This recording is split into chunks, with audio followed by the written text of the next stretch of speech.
الله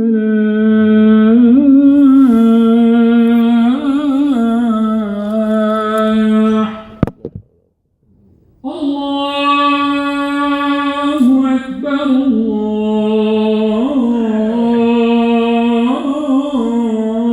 الله أكبر لا إله إلا الله لا إله إلا الله الله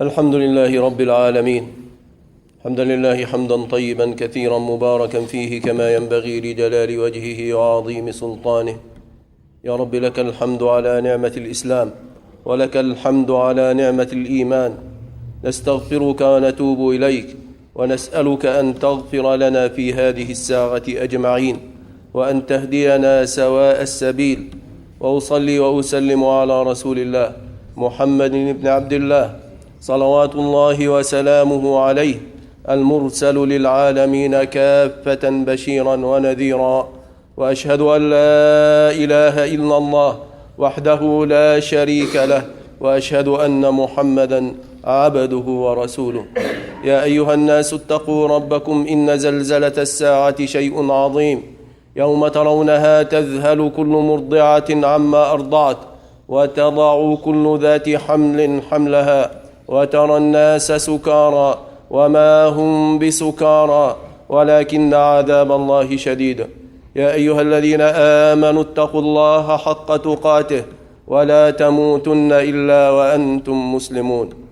Dear brothers and sisters, I pray to Allah subhanahu wa ta'ala to accept your prayers and my prayers and make it a credit for all of us, inshallah. What I would like to share with you in this khutbah is the importance of taking into consideration all the components of the tarbiyah process in raising our children. And when I say all the components, I mean the information that we give them, the textbook that we give them. This is one element that most of us focus on. But in addition to that, this is the element of the practice, tatbiq, practice of what you learn in the information, turning this information into practice. And the third element, which is in most cases is forgotten, or is not thought about, or is not taken into consideration, which is the personality development, the maturity and personality development. So I want to take that third element and discuss it in some details to see how we should really include that. Maybe it's too late for ourselves as adults. It's never too late for the children. And maybe we can adjust. And I can argue that sometimes you may adopt a personality that is not yours. You may adopt a certain style of life that is not yours. And you think it's yours, but it's not yours. Deep inside you, it's not yours. Why I make this claim? Because I look into Umar ibn al-Khattab radiyallahu anhu. He took a certain style of the strong man, the wrestler, the one who walks proudly on earth, the one who can knock you down. And totally, subhanallah, he changed. That was a fake personality. And the real one came later in his history, after he saw the light of Islam, and after he realized that Islam is the way of life for him, and the Islamic personality is the personality that fits him. Then we saw a total change in his personality. Similarly, sometimes we may adopt a personality that is not ours until we discover the real person inside us. So let's talk about the three elements and see what we can learn from them And how can we apply them in our school and in a tarbiyah methodology with our children? I think we have a lot as a community. We have a lot as a school over here to achieve, still growing little by little. Maybe it's a little bit early to talking about this, but definitely we can start the process and we can make a change. Also, as an introduction, I want to raise the issue through the following question. How many beards we have? How many niqabs we have? How many hijabs we have? We have a lot of this. But are we really in a good place in the world as Muslims? And the answer, you know the answer. I'm not here to talk about negativity. I don't like to talk about negativity. But I want you to think and reflect. How long the beard is may not be that it's good, but may not be what changed the status of the Muslims. How long the jilbab and how you look is important. But it's not the first thing that should be taken into consideration if we really want a real change in the lives of Muslims and in the process of taking Islam to lead us and lead the world as Allah wanted it to be. I look into ourselves and I look into how trivial we become in getting stuck with little issues here and there, and the whole world around us is advancing. And the Muslims get stuck in little things here and there, everywhere. Leadership and the Islamic centers, they just get busy. Islam is almost slaughtered. And we get busy over who takes what. How is this related to what I'm talking? So we don't really see the personality that should be there. Personality that understands Islam such a comprehensive way and sets priorities and knows what is right and what is wrong and learns when to delay things and when not to delay things. All of that is very much related to the personality that we want to build, if not in ourselves and our children. That is very important element if you truly look into the issue. I've been discussing with the children in Houston Quran Academy in the last month about the issue of the personality. The third element. I explained to them the three components that we had. And the children picking up the information a lot. And I hope they'll build on it. But I could see the impact of learning in a certain way, how it can change their personality. I can see it in front of my own eyes. And that takes me to an important point here, which is the importance of structured learning. What do I mean by structured learning? We suffer a lot from just picking haphazardly here and there. Picking from here, there is from Islam. Somebody tells you this, somebody tells you that. You hear a piece of information from a sheikh here, from a tape here, from a TV program here. But there is no coherent understanding of Islam. That causes a lot of problems. Causes the appearance to be good, and the heart maybe to be good, but the whole process of building that personality on a well-grounded structure is not there. That foundation is not there. So structured learning is very important. Look into how the Prophet ﷺ was teaching the companions.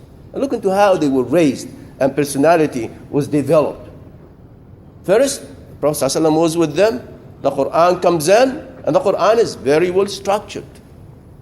And the Quran in Mecca in the first 13 years, and the development that took place, and the verses that were revealed first, versus the verses that were revealed second, versus the verses that were revealed at a certain occasions. All of them came through a complete wisdom. A very wise way, a very structured way. And they moved from one part to the next, one stage to the next. And they took the whole curriculum. They didn't pick and choose. They went through the process step by step with the Prophet ﷺ. And those who entered late to Islam, they picked up what was there and continued with the Prophet ﷺ in that structured way. And after the Prophet ﷺ passed away and the Tabi'een came in, they followed the same methodology with their students, with their children. And we have seen the golden age that came after Islam. Imam Abu Hanifa, Imam Shafi'i, and all the A'immah, and they really followed that methodology and that procedure in building good character. People with good personality. People who put understanding as the foundation for what they do. And we have seen golden era of debate among Muslim scholars. But what is the best? How to follow the Prophet ﷺ in this way? Debating was debating to find out what is the best was one of the major themes that followed Islam. But look at us now. Pick from here, there, learn a piece from here, a piece from there, and all of that results in good things, definitely, but it's not the right thing. It results in people coming to pray, results in people fasting, results in commitment to the minimum pillars of Islam. But where is the personality that takes the lead and put the Muslims on the forefront and lead the world? It's absent. Where is the leadership that really involves the community? I'm not talking about here, talking about overall. Involves the community in a shura process and puts its own interest on the side. Where is that? Very difficult to find. Why? Again, because we get and we jump into the leadership, we jump into all of whatever we do without the proper preparation. I hope that we will engage with our children, with the school, with me. We work together, all of us, to put a tarbiyah program for our children, for our community, especially in the school, to prepare our students to come. The solid background, the practice, with the personality that is built, that is based on that. I hope and pray that we'll all work together to achieve that.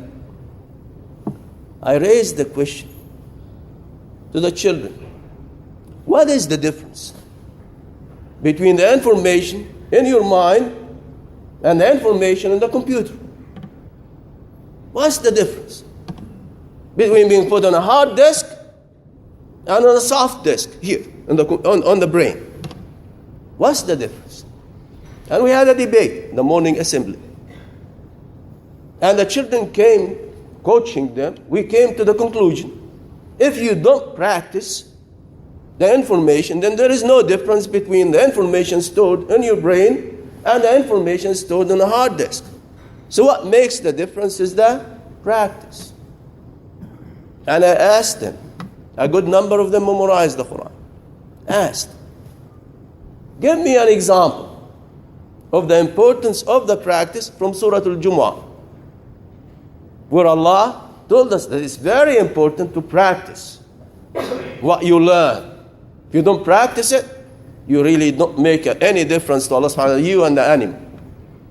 And we're referring to مثل الذين حملوا التوراة ثم لم يحملوها كمثل الحمار يحمل أسفارا. The example of those who were given the Torah to carry it out but did not carry it out is no different than the donkey carrying baggage that he does not understand. I wanted to make sure that the concept is there. I asked 4th grade, 10 years old, explain to me, why is that? What is the parallel with that? Engaging the students in discussion like that is very helpful. Instead of just telling them what the conclusion is, they come up with the conclusion. They examine the text. They examined the verse. They examined the analogy that Allah gave to us over here. And one of the girls made it so beautiful. Said, we're no different than animals. We don't practice what we preach. It was wonderful. That's what I wanted to hear. But you may practice, and you end up sometimes being an extremist. You may practice, and sometimes you don't really get the whole point. And in a way or another, you become a burden. So at the end, we want the fruits. We want the personality that follow the model of Prophet Muhammad sallallahu alaihi wasallam. We want the model of the companions who were enlightened with the knowledge that the Prophet sallallahu alaihi wasallam granted them, gave them. We want this kind of personality. Mu'adh goes to Al-Yaman. The Prophet ﷺ sends him to collect the zakah from the people. There is a theological issue in front of him. He wants to take the sheep for a sheep, a goat for a goat, a camel for a camel, as the Prophet ﷺ instructs him. And they tell him, we don't have these sheep and goats and cows, and we don't have these. We have a little of it. But we produce fabrics. That is very good. Why don't you take the fabric instead? Take the value instead. Sounds a good idea. He looks at it and says, yes, I do that. And the Prophet ﷺ approves what he did. What a thinker. What a Muslim. It's a good brain. What a Muslim who was taught by the Prophet ﷺ how to think, how to reflect, how to solve problems, how to become a problem solver. And before that, a critical thinker who looks at things critically and makes a conclusion and offers a solution. That's what the Prophet ﷺ was teaching. That's what Islam teaches us and provides us with models. You look at a model of a personality, actually several models of personalities in the Quran. Look at the model of Dhul Qarnayn, a model of somebody who learned, somebody who Allah gave the knowledge, goes there and spreads that knowledge, spreads justice. Not only that, but teaches people, and does not leave the people just blind. Shows them an example of hands-on. Come, فَأَعِينُونِي بِقُوَّةٍ أَجْعَلْ بَيْنَكُمْ وَبَيْنَهُمْ رَدْمًا. Help me strongly, and I'll make a barrier between you and them. And he tells them, آتوني زبر الحديد حتى إذا ساوى بين الصدفين قال انفخوا. Bring me the iron, bring me the copper. And he showed them the whole process. But he got them involved in the process. Why? Getting them involved is a process of learning. So that when he leaves, he can do it by themselves. Very important. Took that knowledge, was able to practice that knowledge, and turn himself into a personality that is full of justice, that spread justice. فَأَمَّا مَنْ ظَلَمَ فَسَوْفَ نُعَذِّبُهُ ثُمَّ يُرَدُّ إِلَىٰ رَبِّهِ فَيُعَذِّبُهُ عَذَابًا نُكْرًا. Was going east and west. حَتَّى إِذَا بَلَغَ مَغْرِبَ الشَّمْسِ حَتَّى إِذَا بَلَغَ مَطْلِعَ الشَّمْسِ. Spreading justice. Whosoever commits injustice will punish him. And then he'll be returned to Allah, and Allah will punish him in the day of judgment. That's what he was saying. He adopted that personality, lived with that personality. And we can see the same style of different personalities in the Quran. Musa alayhi salam, Allah, these are the personalities that Allah provided Prophet Muhammad sallallahu alaihi wasallam to learn from. Musa comes in the city of Madian as a fugitive, and then he sees people who need help. Doesn't sit helpless or close his eyes or ignore what's going on, as many of us sometimes do. Goes and help the ladies. That's a proactive Muslim. It's a Muslim who take the risk to help others. And he took a big risk because he was a fugitive, was the most wanted. But he took the risk. Did not put his interest in front of the interest of helping the community, helping other people. Helping other people became his main driving force. And went and did and waited and waited. It's an example for us how the personality at the end makes a big difference. You look into Ibrahim alayhi salam and the guests, the angels coming, didn't know that they were guests. How do you deal with strangers? How do you deal with people that you do not know as a Muslim? It's part of your personality. It's part of what we teach our children to build in them.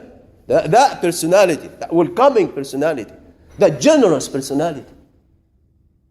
So he went and offered them a big cow. فَجَاءَ بِعِجْلٍ حَنِيثٍ فَقَدَّمَهُ إِلَيْهِمْ فَقَالَ أَلَا تَأْكُلُونَ. And he offered them and said, don't you eat?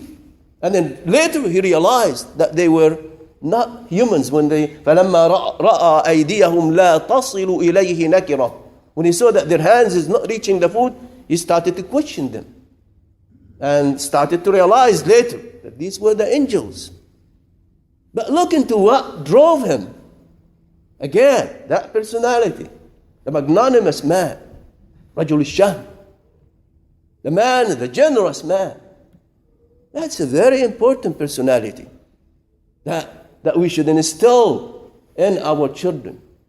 Definitely, the dimension of the personality is a very important part. Is it acquired? Or is it instilled in the child? Is it acquired? Or is it innate? In other words, can we develop a personality in somebody? Or is it just something that you're born with? And that's what we look at in psychology. And we say, there is conditioning, no doubt. Conditioning meaning you condition people sometimes. Do we go through conditioning ourselves? And what is conditioning? Conditioning is when the whole environment around you adopts certain protocol, you follow them. Is that part of Islam? Yeah, you set the environment in such a way that people follow in a certain way and everybody does the same thing. Yes, we can do that. Do the good things. Things that Allah ordered us to do. So you can argue that it's a combination of both. You can argue that you can change people's personality through the instructions, through the teachings. You may change a criminal to a good person. Possible. Education makes a big difference. You think the people who live or who suffered as minorities here in the USA and live in the projects someplace, in these places, and grown in places where there is not enough jobs, nothing for them to survive on, except you walk in a certain area in the USA over here and you find nothing but McDonald's, Walmart, McDonald's, Walmart, nothing but McDonald's and Walmart. What does this mean? No jobs. And if there are no jobs, and people go to Walmart or go to a gas station, it's nothing else but this. Definitely it's going to affect who they are. They have to fight to survive. So the environment does play an important role in building personality of the people. Look into Malcolm X and how he acted before Islam and how he acted after Islam. Look into how he was arguing for color, and look into how he was acting and promoting color after Islam. Big difference. And that's where the teachings of Allah the teachings of Prophet Muhammad sallallahu alaihi wasallam can make a big difference. And that's what Allah taught us. قُلْ هَلْ يَسْتَوِي الَّذِينَ يَعْلَمُونَ وَالَّذِينَ لَا يَعْلَمُونَ. Are we going to make equal those who know and those who do not know? But I conclude this first part of the khutbah by saying the knowledge here should be a structured knowledge. A knowledge that comes a planned way. If we didn't plan it for ourselves, we should plan it for our children as the Prophet ﷺ did. May Allah guide us all and may Allah help us all. استغفروا ربكم وتوبوا إليه إن الله هو التواب الرحيم.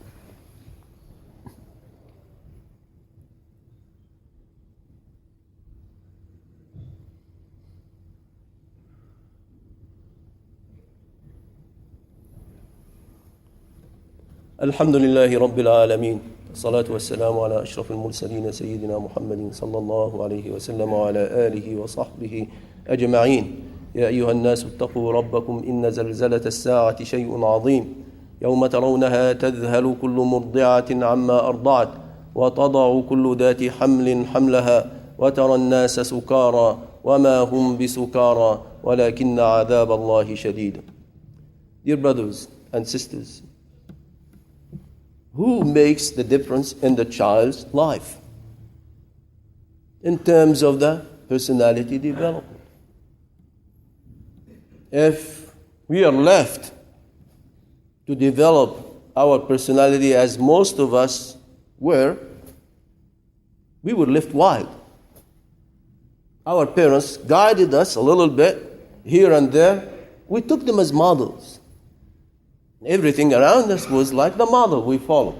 My uncle, my grandparents, my nephew, my cousin, my neighbor, everything is Islamic around you. And that's the way we were raised. Most of us, if not all of us. But in this country, very dangerous to do that. So we got to be very careful. The ones who are, I want you to just zoom out and think. The ones who are raised in a certain geographical area of the world think in the same way. Why? Why those who in the Gulf area think in the same way? Those in Pakistan think in the same way. Those in Europe think in the same way. What is affecting that? Definitely what's affecting that are the teachers, are the educators, are the people who teach, are the sheikhs, and on and on. So we do have a choice. We do have a control on the learning process. And if it's done properly, no doubt we can make a big difference. And no doubt, if there is cooperation between the parent and the teacher and the sheikh, that would maximize the benefit. And that would lead to personalities that are strong. Personalities that are not scared. Umar ibn al-Khattab stands in the middle of the masjid and says, what would you say if I go this way or this way?